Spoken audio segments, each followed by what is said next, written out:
My name is Ryan Keller, Product Manager of the Nanoscope Operative Arthroscopy System. Today we are going to introduce a new product release, the NanoGrip. The NanoGrip, although a simple design, has maximum functionality benefits and ergonomic benefits in terms of small joint hand and wrist arthroscopy when used with the Nanoscope camera system.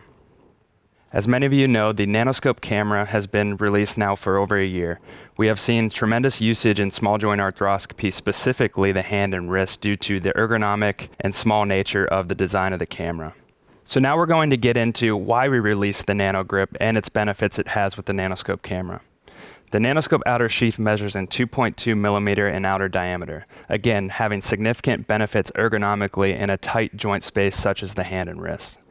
One thing we notice in hand and wrist arthroscopy is surgeons holding the Nanoscope not by its traditional camera head method, but more towards the distal tip end of the camera due to its more ergonomic control at the current length of the Nanoscope camera. As you grip it towards that distal tip end, there could be an issue from a distal to proximal balance in terms of weight distribution, which could produce joint fallout in that tight joint space. So now I would like to introduce some of the features and benefits around the NanoGrip. The NanoGrip comes sterilely packaged as a single-use accessory for the Nanoscope camera.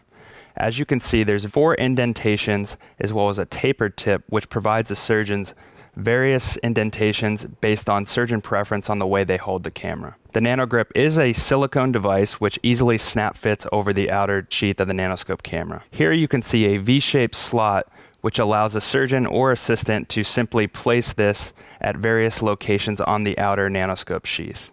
So now we're going to review the method of insertion for the NanoGrip. The Nano outer sheath without the camera or operator trocar placed through it has a very thin wall. You want to avoid placing the NanoGrip on the outer sheath, which could cause crimping or damage to the outer sheath based on that thin wall. So prior to joint insertion, you have various methods to introduce the NanoGrip. Before establishing your portal in the hand and wrist joint, you can take your obturator, place it through the outer sheath.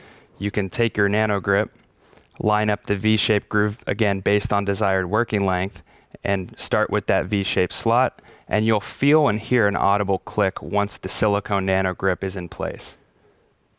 You can see now I have a shorter desired working length, which again balances that distal to proximal weight distribution issue. If I were to be in the case and I wanted to adjust the desired working length, you would simply remove the NanoGrip and then place it either more proximal or even more distal to, again, take down that working length and to provide a more comfortable hold. So the other method, prior to operator trocar inserted, you have the ability to insert the camera as the joint has been established with your Nanoscope distal, again, chip-on-tip camera. And then from here, as you're inside the joint, you can again take that V-shaped groove, line it up based on desired working length, and simply press forward, and you'll feel that snap click in place. Now you can see, again, the balance of weight that the NanoGrip provides in terms of distribution from distal to proximal. If I were to grip the camera here, you see the cable and the weight of this camera head pulling me out of the joint space, which again in hand and wrist arthroscopy is a very tight space, and telescoping oftentimes can occur. So here you have your 4 indentations based on surgeon preference, and I also have this tapered end if I want to get closer of finer control in specific joint spaces within the hand and wrist. If I were to make an adjustment, again, you want to always ensure that the camera is either inserted in the outer sheath or that an obturator trocar is in place to avoid crimping of the outer sheath. I could simply remove through the V-shaped area, go closer to the distal tip or the proximal end, and then now I have a finer control of the camera device. One thing to avoid during your procedure with the NanoGrip is always establishing insertion via the slit or the V-shaped groove in the NanoGrip, which again is a silicone device which easily snap fits to the outer 2.2 millimeter sheath of the Nanoscope camera. What you don't want to do is try to push the distal tip of the Nanoscope camera through the core pin of the NanoGrip. Yes, it can go on there, but due to the silicone nature of that grip, You do have the ability to damage your nanoscope camera, provide crimping, or issues of silicone being trapped in your distal tip end of your sensor there.